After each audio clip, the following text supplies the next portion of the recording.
So in today's video guys, we have here our Pandora 40S 3D. So ang gagawin natin ngayon, tuturo ko sa inyo kung paano siya lagyan ng coin slot. So kakabit siya sa relay. So ito yung arcade box natin. I-attach na natin siya dyan. So lalagyan natin siya ng coin slot para magkaroon siya ng timer na kunyari 15 peso 1 hour ganyan. Papatak siyang ganun. So tuturo ko sa inyo lahat ng mga bagay-bagay paano siya i-connect. So with that, intro muna tayo.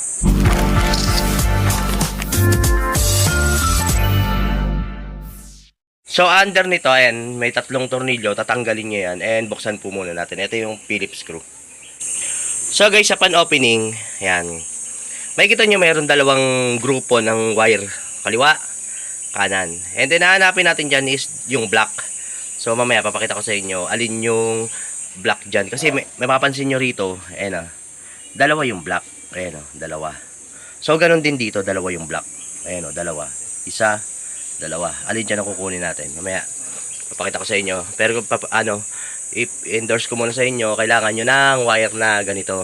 Yan. Any wire, walang problema. Kasi, wala namang polarity na gagamitin. Kahit same black, same white, okay lang. Kasi relay lang naman eh. Yung parang lalabas lang nito is on-off sa timer. Kapag naubos na yung time, then yun, wawala na yung control mo dito. So, tara. Katin muna natin ito muna into 2. Tapos salpak natin, turok sa inyo susunod. So guys, nakat na natin into 2. Ayan, both ends na balatan na natin. Kasi, let's say, ito player 1 and ito player 2. So buksan na natin, turok sa inyo kung saan natin ikakabit yan. So guys, ito may nakikita kayo na may ano siya, tawag dito, shrinkable tube and connected sa napakarami yung isang piraso. So itong nandirito sa lower part, itong isang piraso na to, yun ang ikakat natin and i-connect natin to sa left side dito. Tapos ito sa right side. Well, kahit magkabaliktad naman to, yung pula mapunta sa upper part, yung itim mapunta sa lower part, okay lang, same lang naman yan. So ikakat ko muna to, itong black na to, itong lower part. Tapos i-join ko, pero bago ko i-finalize, papakita ko muna sa inyo para may idea kayo talaga, hindi kayo maguluhan. So guys, ayan, nilagay na natin yung shrinkable tube and ayan siya, kinat ko. Ayan, black yan black. Tapos ito yung black, andirito yung maramihan, andito na nakatago. So kapag hinila ko yan, baba natin para makita nyo. Wait lang, ibaba natin. So ayan yung maramihan. Ayan, so ito parang magkakonekta yung ganun. So pinaghiwalay ko lang.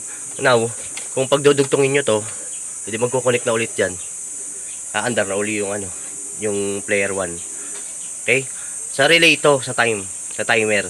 So kapag may time, aandar. Kapag wala ng time, magdi-disconnect. Ganun yung trabaho niya. So dito, lipat tayo sa kabila. Turo ko sa inyo kung saan banda yung kukonekan nyo ng ganito. And attach ko na rin to. So guys, dito sa player 2, naobliga na tayong magbaklas ng ng cable tie kasi nandun siya sa gitna, nakabalumbon sa gitna. Ito. So ayan may group pa rin siya, and then dito pa rin tayo sa may umpisa. Ayan, dito tayo magkakat. So babaklasin ko muna tong isa pa para ma-release maigi at makita nyo maayos. So guys, ayan, ito, yan.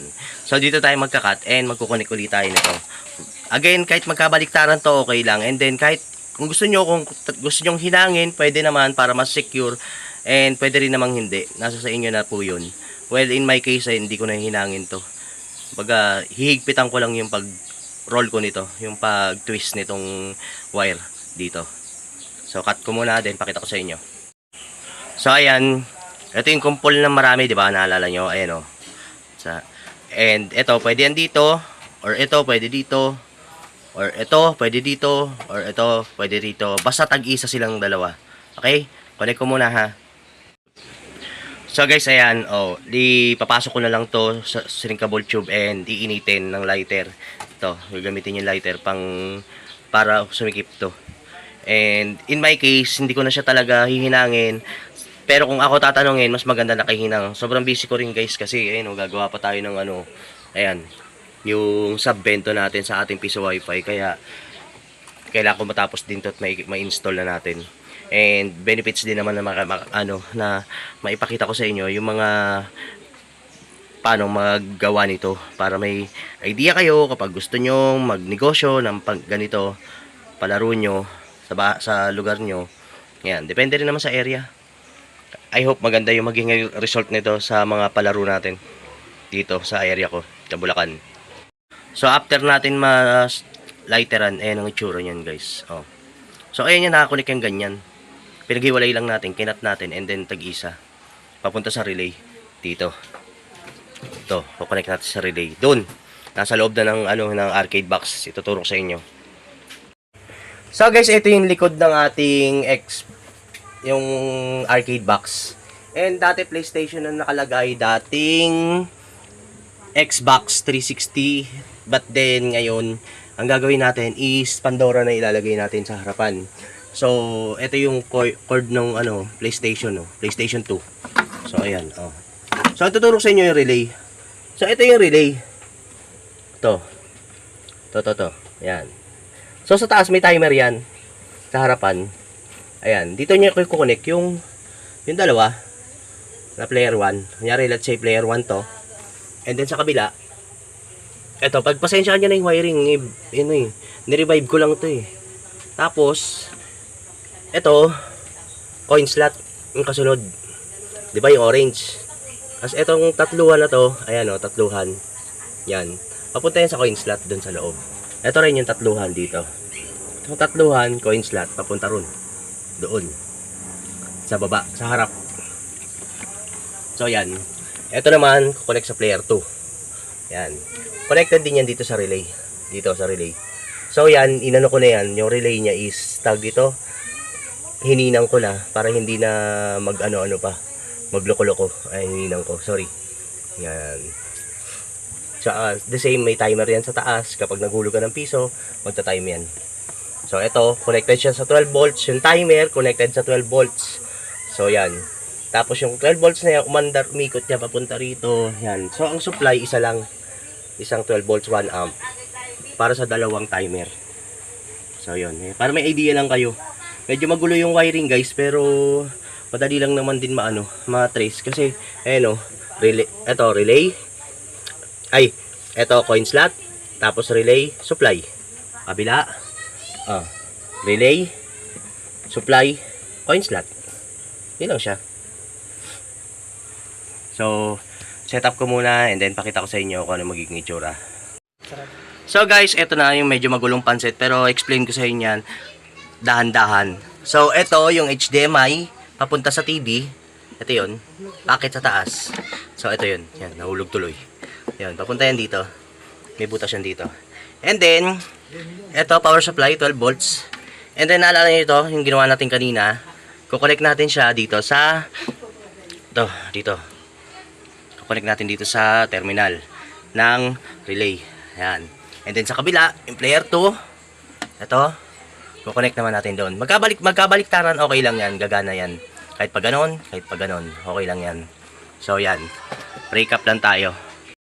So guys, ito na, na-set up na natin. Bali ito, binutas ko yung flooring nung Pandora para maging fix na siya, hindi na siya nagagalaw.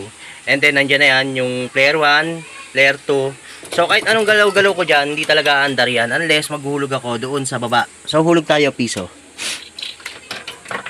So magkakaroon ng time. Sa kabila din, lagyan natin. So yan. So pwede nang magalaw. Ayan na. Kabila rin. Ayan na. Oh. Nako-control ko na siya. So unless hindi ka maghulog, pagka nawala yung hulog mo, naubos yung time, hindi ka na makakapag-play. So yun. Ayan. So guys, natapos din. Basang-basa ako ng pawis. Ayan. May coin slot na siya. I hope nakuha nyo yung paano siya lagyan. Medyo mahaba lang tong video na to, pero pagtiyagaan nyo ng panoorin. And then, ayan, gumagana na, pwede na nating isalang sa arkilahan. So kung mahilig ka sa how-to, tutorial, unboxing, cellphone application, wifi, video kay e-bike, and all about technology, Pandora box, di ba? Playable na, pwede na paglaruan ng mga bata. So please like, subscribe, and hit the notification bell para updated ka sa mga bagong tech videos na lalabas. So with that, maraming salamat po, and peace out.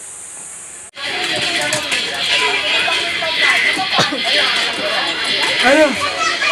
Knockout.